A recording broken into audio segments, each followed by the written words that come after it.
Obesity is a big problem nationwide, and it's a problem here in Copeland as well. So having Phunky Foods in schools is a great way to educate children and parents about how to have a healthy lifestyle.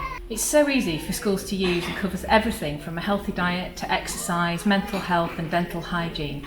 And these resources and my time to help schools are free. So the Phunky Foods programmes have been absolutely brilliant for our school.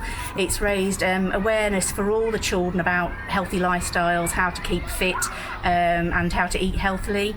And it's really just the amount of resources that are there and available for school to use is phenomenal. Our Out of School Club has been using the growing part of the programme, so they've grown lots of foods with the children and then they've used them, in the preparation of their food later on.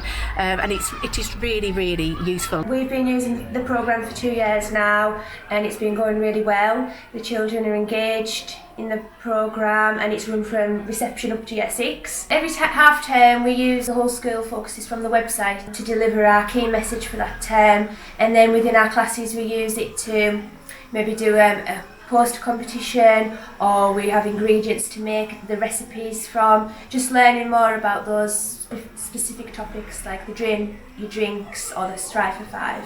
I work in schools and I see the impact that Phunky Foods is having. So I hope that we can encourage schools to keep using the resources and my help even more over the next 3 years to build on the great work that we've already done.